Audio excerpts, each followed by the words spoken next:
Indonesia is a vast region that includes hundreds of islands between Asia and Australia. It is the world's most populous nation and a majority Muslim nation.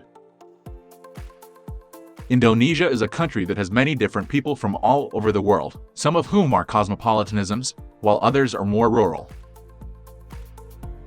There have been hundreds of volcanic eruptions in the country, but the one that caused the world to forever change was the eruption of Krakatoa in 1883. Indonesia is one of the major players in the world economy and is part of the G20 group of the world's most powerful nations. Manufacturing has become the biggest part of Indonesia's economy. Indonesia exports petroleum products and other foreign-derived products, as well as palm oil, rubber, coffee, and cocoa. Indonesia's coast is rich in ancient buildings that reflect the designs of various ancient cultures, including the Hindu-Buddhist and other empires. Borobudur, which was declared UNESCO World Heritage in 1991, is one of the world's most famous ancient temples. Many local people are very proud and have many traditions that are reflected in the way they dress and dance. Indonesia is renowned for its rich biodiversity and its unique culture.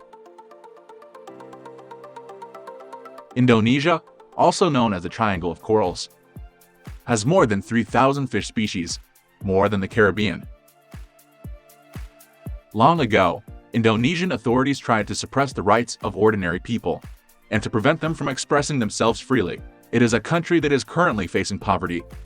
Insufficient infrastructure, corruption, and deforestation are also problems.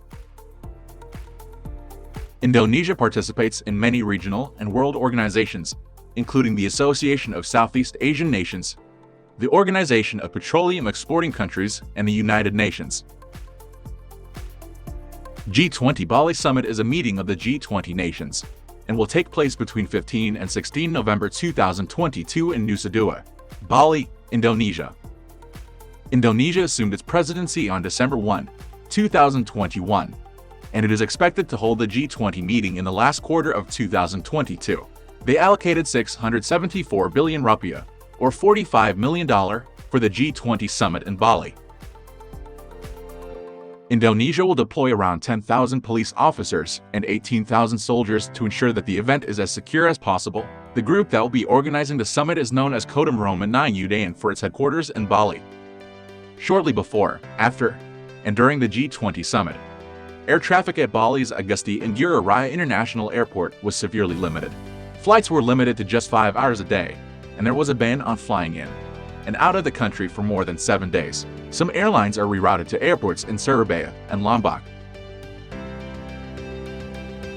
What do you think the G20 summit in Indonesia will mean for Indonesia's economy? Will the country see any growth or development? Let us know in the comments below. Don't forget to subscribe to our channel for more informative videos on world affairs, Asia's current trends, and more.